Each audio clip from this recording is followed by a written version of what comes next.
और ब्रेक के बाद आपका फिर से स्वागत है। बढ़ेंगे कुछ दूसरी अहम खबरों की तरफ। प्रधानमंत्री का आज से 2 दिवसीय झारखंड दौरा हो रहा है।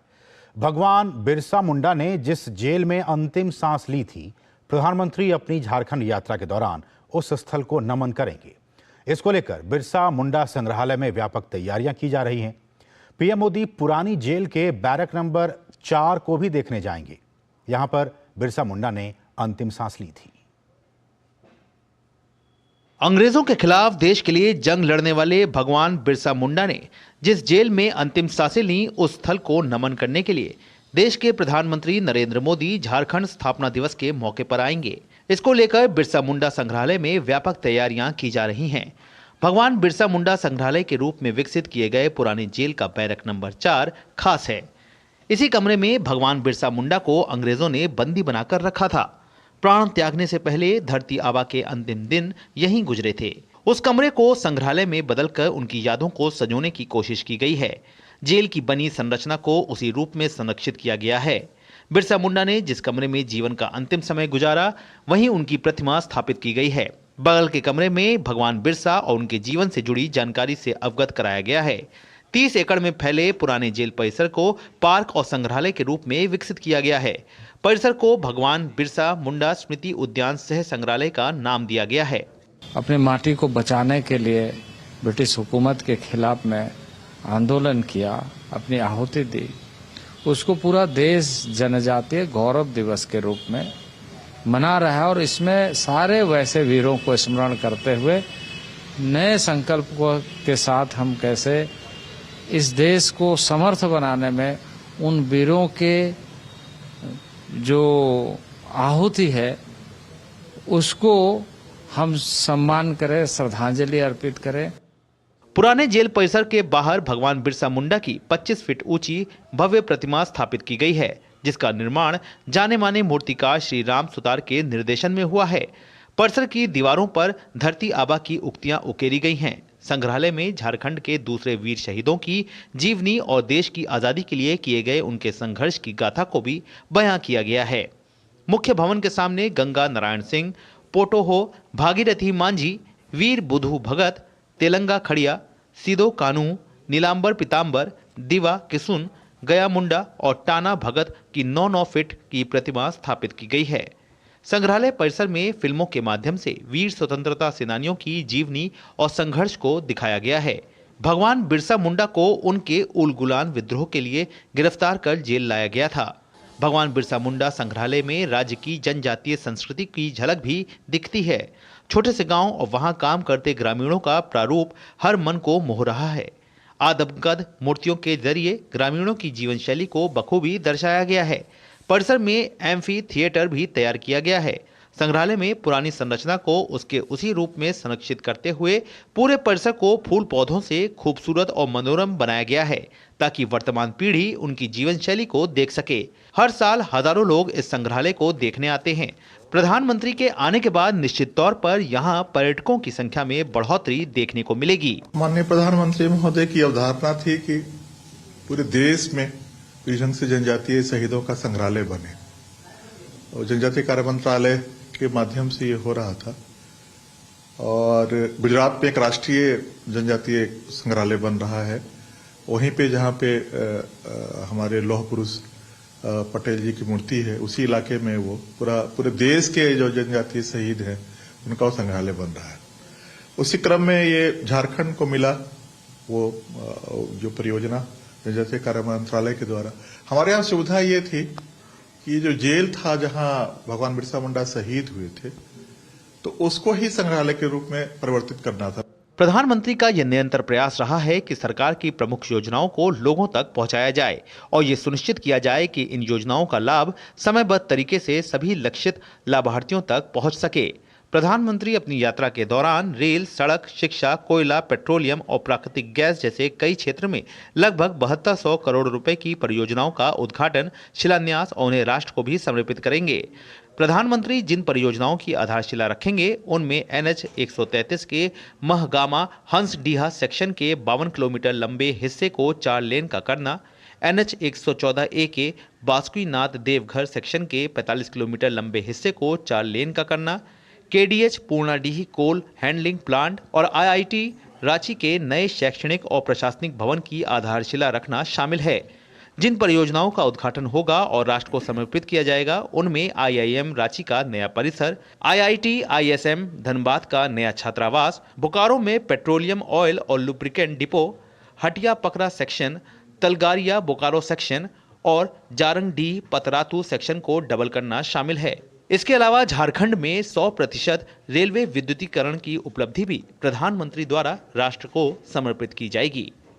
बहुत ही ऐतिहासिक दिन है झारखंड के लिए, झारखंड वासियों के लिए और आदिवासी समुदाय के लिए। और इसी दिन प्रधानमंत्री आ रहे हैं और प्रधानमंत्री न केवल श्रद्धासुमन अर्पित करेंगे बल्कि खूंटी में के पास जो भगवान बिरसा मुंडा का गांव है जहां पर उनका जन्म हुआ तो वहां भी जाएंगे और जनसभा को भी एक संबोधित करेंगे प्रधानमंत्री। कैमरामैन शंभुनाथ मिश्रा के साथ नितिन सिंह, डीडी न्यूज, रांची। और बीते 9 वर्षों में मिशन मोड में विशेष रूप से कमजोर जनजातीय समूह जिसे पीवीटीजी कहा जाता है, उनके विकास को पहली बार फोकस क्षेत्र के तहत शुरू किया गया है। समूह के सामाजिक और आर्थिक विकास के मद में अगले 3 वर्षों के लिए 15,000 करोड़ रुपए आवंटित किए गए हैं। ये पहली बार है कि पीवीटीजी समूहों के लिए डेटा केंद्रित मानव विकास सूचकांक के साथ पीवीटीजी के लिए एक विशेष योजना तैयार की गई है जिसका लक्ष्य समुदाय का समग्र विकास करना है। केंद्र की मोदी सरकार अनुसूचित जनजाति के सर्वांगीण विकास के लिए प्रतिबद्ध है और इसी कड़ी में प्रधानमंत्री के नेतृत्व में केंद्र सरकार पिछले 9 वर्षों से अपनी अनेक योजनाओं द्वारा जनजाति के उत्थान के लिए लगातार कार्य कर रही है। इस प्रतिबद्धता को ऐसे भी समझा जा सकता है कि देश भर में अनुसूचित जनजाति समुदायों के विकास के लिए जनजाति कार्य मंत्रालय के वार्षिक बजट में निरंतर वृद्धि की जा रही है। 2023-24 के लिए मंत्रालय को 12,461.88 करोड़ रुपए का बजट आवंटित किया गया है, जो 2013-14 के 4,295.94 करोड़ रुपए के बजट की तुलना में 3 गुना अधिक है। जनजाति कार्य मंत्रालय 5 छात्रवृत्ति योजनाओं को लागू करता है, जिनके तहत प्रतिवर्ष 30 लाख से अधिक छात्रों को छात्रवृत्ति दी जाती है, जिसका वार्षिक बजट 2500 करोड़ रुपए से अधिक है। पारदर्शिता और बिना परेशानी के समय पर वितरण सुनिश्चित करने के लिए इन छात्रवृत्तियों का भुगतान डीबीटी मोड में किया जाता है। जनजातीय लोगों के एक अन्य ऐतिहासिक अवसर भगवान बिरसा मुंडा की जयंती पर 15 नवंबर को जनजातीय गौरव की खुशी मनाने और जनजातीय स्वतंत्रता सेनानियों को श्रद्धांजलि देने के लिए जनजातीय गौरव दिवस के रूप में घोषित किया गया। वन अधिकार अधिनियम के तहत अब तक 21.99 लाख व्यक्तिगत अधिकार पत्र और कुल 1.08 लाख सामुदायिक अधिकार पत्र वितरित किए जा चुके हैं। 15 नवंबर जनजातीय गौरव दिवस के रूप में मैं समझता हूं कि देश की जो पृष्ठभूमि है उसको समझते हुए आगे भारत के भविष्य के निर्माण में क्या योगदान होना चाहिए वो जनजाति क्षेत्रों से प्रारंभ होकर के हमें 2047 का लक्ष्य को पूरा करना चाहिए। सरकार 740 एकलव्य आवासीय मॉडल स्कूल स्थापित कर रही है, जो 3.5 लाख आदिवासी छात्रों को गुणवत्तापूर्ण शिक्षा प्रदान करेंगे। अगले 3 वर्ष में 740 EMRS के लिए 38,800 शिक्षकों और सहायक कर्मचारियों की केंद्रीय भर्ती की जाएगी। ये स्कूल स्थानीय भाषाओं पर भी जोर देंगे ताकि ये सुनिश्चित किया जा सके कि छात्र अपनी जड़ों से अलग ना हो। पूरे देश भर के जनजाति समाज के बारे में सामूहिक रूप से कैसे ऐसे योजनाओं का सूत्रण कार्यान्वयन किया जाए जिससे कि हम पूरे देश के 10.5 करोड़ जनजाति और जनजाति क्षेत्र का संपूर्ण विकास, आत्मनिर्भरशीलता, उनके मूल में इनके संस्कृति को हम यदि अक्षुण्ण रखते हुए विकास के नई मानक तय करेंगे तो स्वाभाविक रूप से हम ऐसे जो ग्लोबल चैलेंजेस है उसको भी हम मुकाबला कर सकते हैं। कला संस्कृति के अलावा समाज के विभिन्न क्षेत्रों में उत्कृष्ट कार्य करने वाले जनजातीय समुदाय के लोगों को पिछले 9 वर्षों में पद्म और अन्य प्रतिष्ठित पुरस्कारों से सम्मानित किया गया है। जहां पहले की सरकारें आदिवासी परंपराओं का मजाक उड़ाती थीं, वहीं दूसरी ओर वर्तमान मोदी सरकार ने आदिवासी परंपराओं का सम्मान किया है। आदिवासी समुदाय का कल्याण इस सरकार की सर्वोच्च प्राथमिकता है और जहां भी जिन राज्यों में भाजपा ने अपनी सरकार बनाई है, सरकार ने आदिवासी कल्याण को सर्वोच्च प्राथमिकता दी है। Nitendra Singh, DD news, Ranchi. और पीएम मोदी आज से झारखंड के 2 दिवसीय दौरे पर रहेंगे। पीएम मोदी देश के पहले प्रधानमंत्री होंगे जो भगवान बिरसा मुंडा की जन्मस्थली उलीहातू गांव जाएंगे। पीएम प्रमुख सरकारी योजनाओं का प्रसार सुनिश्चित करने के लिए जनजातीय गौरव दिवस के मौके पर विकसित भारत संकल्प यात्रा का भी शुभारंभ करेंगे। प्रधानमंत्री का ये निरंतर प्रयास रहा है कि सरकार की प्रमुख योजनाओं को लोगों तक पहुंचाया जाए और ये सुनिश्चित किया जाए कि इन योजनाओं का लाभ समयबद्ध तरीके से सभी लक्षित लाभार्थियों तक पहुंच सके। योजनाओं की संतृप्ति का यह लक्ष्य पाने के लिए एक बड़ा कदम उठाते हुए प्रधानमंत्री जनजातीय गौरव दिवस के अवसर पर विकसित भारत संकल्प यात्रा शुरू करेंगे। ये यात्रा लोगों के पास जाने, जागरूकता पैदा करने और स्वच्छ सुविधाओं, आवश्यक वित्तीय सेवाओं, बिजली कनेक्शन, एलपीजी सिलेंडर तक पहुंच, गरीबों के लिए आवास, खाद्य सुरक्षा, उचित पोषण, विश्वसनीय स्वास्थ्य सेवा, स्वच्छ पेयजल जैसी कल्याणकारी योजनाओं का लाभ प्रदान करने पर केंद्रित होगी। संभावित लाभार्थियों का नामांकन इस यात्रा के दौरान मिले विवरणों के जरिए किया जाएगा। विकसित भारत संकल्प यात्रा के शुभारंभ के अवसर पर प्रधानमंत्री झारखंड के खूंटी में आईईसी वैन को हरी झंडी दिखाएंगे। ये यात्रा महत्वपूर्ण जनजातीय आबादी वाले जिलों से शुरू होगी और 25 जनवरी 2024 तक देश के सभी जिलों को कवर करेगी। कार्यक्रम के दौरान प्रधानमंत्री एक अनुपम पहल प्रधानमंत्री विशेष रूप से कमजोर जनजातीय समूह मिशन का शुभारंभ भी करेंगे। 18 राज्यों और केंद्र शासित प्रदेशों में 75 पीवीटीजी 22,544 गांवों और 220 जिलों में रहते हैं, जिनकी आबादी लगभग 28 लाख है। ये जनजातियां बिखरी हुई दूरस्थ दुर्गम बस्तियों में और अक्सर वन क्षेत्रों में रहती हैं। इसलिए लगभग 24,000 करोड़ रुपए के बजट वाले इस मिशन में पीवीटीजी परिवारों और इनके आवासों को सड़क और दूरसंचार कनेक्टिविटी, बिजली, सुरक्षित आवास, स्वच्छ पेयजल, स्वच्छता, शिक्षा, स्वास्थ्य और पोषण तक बेहतर पहुंच और स्थायी आजीविका के अवसर जैसे बुनियादी सुविधाओं से युक्त करने की योजना बनाई गई है। इसके अलावा PMJAY, सिकल सेल रोग उन्मूलन, टीबी उन्मूलन, 100% टीकाकरण, प्रधानमंत्री सुरक्षित मातृत्व योजना, प्रधानमंत्री मातृ वंदना योजना, प्रधानमंत्री पोषण, प्रधानमंत्री जनधन योजना आदि के लिए अलग से संतृप्ति सुनिश्चित की जाएगी। किसानों के कल्याण के प्रति प्रधानमंत्री की प्रतिबद्धता दिखलाने वाले एक और उदाहरण के रूप में प्रधानमंत्री किसान सम्मान निधि के अंतर्गत 18,000 करोड़ रुपए की 15वीं किश्त राशि 8 करोड़ से अधिक लाभार्थियों को डीबीटी के माध्यम से जारी की जाएगी। इस योजना के तहत अब तक किसानों के खातों में 14 किस्तों में 2.62 लाख करोड़ रुपए ट्रांसफर किए जा चुके हैं। Nitendra Singh, DD news, Ranchi.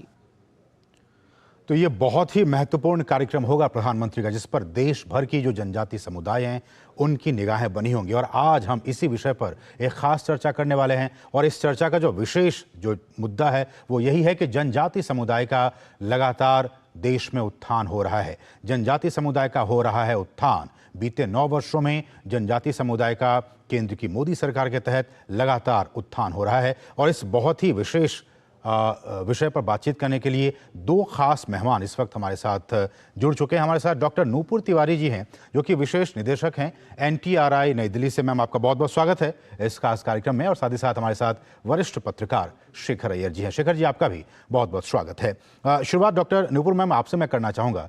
और जैसे कि हमने कहा कि बहुत ही महत्वपूर्ण, खासकर जो PVTG ग्रुप है उनके लिए, और 24,000 करोड़ रुपए का उनके लिए बजट प्रावधान किया गया है, जिसमें कि शिक्षा होंगे, स्वास्थ्य होंगे, तमाम चीजें होंगी। कैसे देखते हैं केंद्र की मोदी सरकार के इस पहल को? देखिए, आपने तो शुरुआत ही इतनी अच्छी बात से की कि 24,000 करोड़ स्कीम जो है ये holistic development particularly vulnerable tribal group के लिए है। और कल आपने जैसे बताया, जनजातीय गौरव दिवस मनाया जा रहा है। 15 नवंबर को ये मनाया जाता है। भारत सरकार ने इसको रखा गया है। इसे बर्थ एनिवर्सरी भगवान बिरसा मुंडा के ही दिन मनाया जाता है। तो ये इसी दिन अगर प्रधानमंत्री जी खूंटी गए हैं और उलीहातू भी जा रहे हैं और ये मिशन को लॉन्च करेंगे, तो इससे बड़ी क्या बात हो सकती है कि एम्पावर किया जा रहा है पर्टिकुलरली वल्नरेबल ट्राइबल ग्रुप को। ये जो सारी इसमें holistic development of particularly vulnerable tribal group की बात है। इसमें जो ट्राइबल ग्रुप्स हैं इनका नंबर 75 ग्रुप्स हैं जो 18 इन्हें जैसे 18 स्टेट्स में है और यूनियन टेरिटरीज में जी। और 22,000 जैसे इनको बोलते हैं और 554 विलेजेस में है। इनकी पॉपुलेशन अराउंड 28 लाख है। बहुत ही ज्यादा रिमोट एरियाज में रहते हैं और इनकी जैसे आप बात करें तो इन्हें पहले प्रिमिटिव ट्राइब्स ही माना जाता था, अभी पर्टिकुलरली वल्नरेबल ट्राइब्स कहा गया है। और देबोर कमेटी एक बनाई गई थी काफी पहले, जिसमें इन्होंने इस पर्टिकुलर कैरेक्टर को बताया था। ट्राइबल के विदिन भी एक वल्नरेबल ग्रुप है जिनकी जनसंख्या या तो एक स्टैग्नेंट है या कम हो रही है, जिन्हें काफी रिमोट एरिया की वजह से एक शिक्षा में भी वो ट्राइबल में भी काफी पीछे हैं, हेल्थ इश्यूज उनके साथ है, सोशियो इकोनॉमिक, लाइवलीहुड, ये सब चीजों में एक ट्राइबल के जो मापदंड होता है उसमें भी काफी ज्यादा वो पीछे हैं।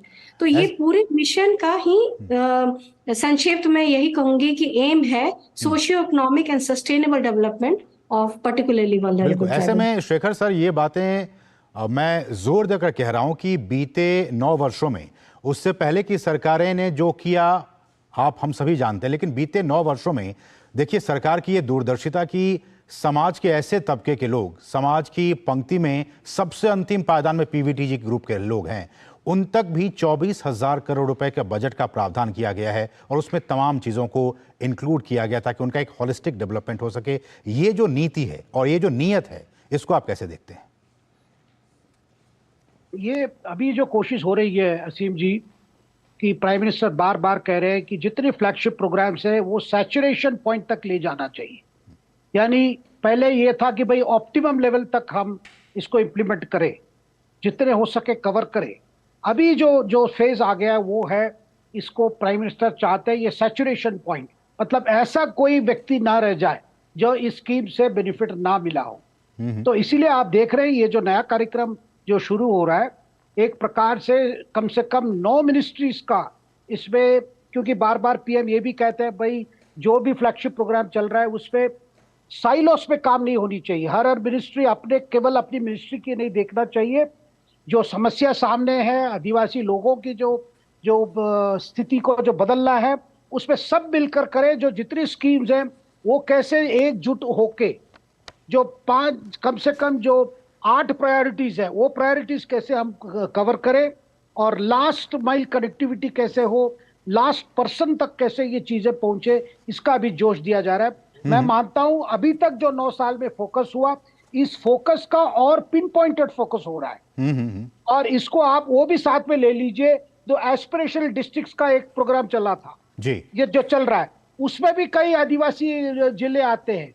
और ये जो खास करके जैसे अभी बता रहे थे कि जो कम से कम 22,000 गांवों की कवर, 22,500 जो गांव हैं उनको कवर करने की जो ये होगी इस पे, और 220 डिस्ट्रिक्ट कवर होगी। इसका मतलब पूरा जोश के साथ, और एक डेडलाइन भी रखा गया है कि जो जनवरी तक जितने जो अलॉटेड बजट है उस बजट को पूरा खर्च किया जाए, उसको पूरा इंप्लीमेंट किया जाए और बेनिफिशियरीज तक पहुंचना है, उनसे फीडबैक भी लेना है। और इसलिए आप देख रहे हैं कि जो एक अवेयरनेस की कैंपेन भी जो शुरू हो रहा है साथ में, उसका पर्पस भी यही है कि लोग जाने, आदिवासी लोगों को ये भी जानकारी मिलनी चाहिए, इंफॉर्मेशन भी होनी चाहिए कि उनको अभी तक क्या क्या कार्यक्रम उनके लिए किया जा रहा है, उसका क्या फायदा मिला नहीं मिला, ये सारे कोशिश अभी हो रही। और डॉक्टर नूपुर, ये भी बहुत महत्वपूर्ण है और जिस बात का जिक्र भी है इस कार्यक्रम में कि जो सिकल सेल एनीमिया वाली जो चीजें हैं या टीबी की बात है, 100% टीकाकरण, चूंकि हम जानते हैं कि इन तक ये सारी चीजें पहुंची हैं लेकिन उस मात्रा में नहीं पहुंची हैं जिसका कि हम 100% कह सकें। इसको भी इस पूरे मिशन में, इस योजना में शामिल किया गया ताकि उनका स्वास्थ्य कम से कम बेहतर हो सके। जी, आपने जो कहा बिल्कुल सही है, क्योंकि ये मिशन जो है एक कन्वर्जेंस मोड में चल रहा है जिसमें 11 इंटरवेंशन है 9 मिनिस्ट्रीज के साथ हैं। तो इसमें आप देखिए सैचुरेशन की बात करी, इसमें इंश्योर किया गया है कि प्रधानमंत्री Jan Arogya Yojana, sickle cell disease, इसको भी एलिमिनेशन करना है। टीवी एलिमिनेशन की बात हुई है। 100% इम्यूनाइजेशन, सिर्फ टीवी ही नहीं, 100% इम्यूनाइजेशन है। पीएम सुरक्षा मातृ योजना एक उसमें एक स्कीम है, उसकी भी बात इसमें कन्वर्जेंस की बात है। पीएम मातृ वंदन योजना और पीएम पोषण जो उनके पोषण की बात है, और पीएम जन धन योजना। तो इस तरह से 9 मिनिस्ट्रीज के इंटरवेंशन से ही इस मिशन को आगे बढ़ाना है, और इसमें कन्वर्जेंस मोड की बात की है। तो अपने आप में ही बहुत ही अलग ढंग का ये स्कीम है, जिसमें फुल कन्वर्जेंस की बात है और हर पहलू को लिया गया है। ठीक है, एक आखिरी सवाल शेखर सर आपसे कि जिस तरह से एक और कार्यक्रम की शुरुआत होगी, प्रधानमंत्री रांची में ही विकसित भारत संकल्प यात्रा की भी शुरुआत करेंगे, ताकि जितनी भी योजनाएं हैं वो योजनाएं उसका एक भी लाभार्थी छूटने ना पाए, ये कहीं ना कहीं इस पूरे प्रोग्राम का मकसद है। इस पर आपकी प्रतिक्रिया? बिल्कुल, देखिए, ये क्योंकि बार बार प्राइम मिनिस्टर का यही रहा है कि जो फैसले लिए जाते हैं दिल्ली में, वो जाके गांव तक पूरा उसकी इम्प्लीमेंटेशन होनी है, और हो रहा है। और उसके पीछे जिस प्रकार से मॉनिटरिंग हुई है इस बार लगातार, मैं मानता हूं पहले किसी सरकार में इतनी मॉनिटरिंग ऊपर लेवल पे हुआ हो। बिल्कुल। और डाउन द लाइन, मतलब देखिए, ये मॉनिटरिंग जिला कलेक्टर से लेकर ऊपर डिपार्टमेंटल हेड तक, मिनिस्ट्री लेवल तक और पीएमओ तक, जिसके वजह से जो कवरेज हुआ है, जो बेनिफिट्स मिली है, जो लोगों को लाभ हुआ है, और लोगों को अवगत भी किया जा रहा है। देखिए, साथ में जो बात अभी आपने की, लोगों को ये बताया जा रहा है कि भाई ये कार्यक्रम है, ताकि वो हक से जाके देख सकते हैं। अगर वो छूट गए हैं या उनकी गांव में नहीं हुआ हो, या कुछ पूरे जो चीजें हुआ वो आधा इंप्लीमेंट हुआ हो, तो क्योंकि जानकारी एक प्रकार से आपको हक को मजबूत करता है। ये जानकारी देना, जानकारी फीडबैक लेना, ये मैं मानता हूं एक प्रकार से जिस तरह हमारे यहाँ विकास की कार्यक्रम इंप्लीमेंट किया जा रहा है, और एक टारगेटेड ग्रुप के लिए एक तो ये मॉडल बन जाएगा आगे जाके विश्व में। जैसे हमारे मास वैक्सीनेशन एक प्रकार से मॉडल बना था, गरीब दूर करने के लिए आदिवासी जो इलाके में एक प्रकार से एक स्पीड ट्रैक पे जो चीजें हो रही है, ये अपने आप में एक वर्ल्ड एग्जाम्पल बन जाएगा। बिल्कुल बिल्कुल। तो देखिए, इस दोनों ही प्रोग्राम का मकसद, एक तो जो पीवीटीजी ग्रुप है, जो कि बिल्कुल समाज के आखिरी पायदान में जो लोग खड़े हैं, उन तक भी विकास की रोशनी पहुंचाना, और साथ साथ देश के दूसरे जो बाकी लोग हैं उन तक भी इस संकल्प यात्रा के जरिए, ताकि जो भी योजना है उनका लाभ उन तक पहुंच रहा है या फिर नहीं पहुंच रहा है, इसका भी जायजा लेना। इस दोनों प्रोग्राम के जरिए पूरे देश का कहीं ना कहीं फायदा होने वाला और विकास के रास्ते पर भारत आगे बढ़ने वाला है। समय इतना ही है। डॉक्टर नुपुर तिवारी, बहुत बहुत शुक्रिया हमारे साथ जुड़ने के लिए, और शेखर सर आपका भी बहुत बहुत शुक्रिया हमारे साथ इस खास कार्यक्रम में जुड़ने के लिए। बहुत बहुत शुक्रिया। बढ़ेंगे आगे और यहाँ रुकेंगे एक और छोटे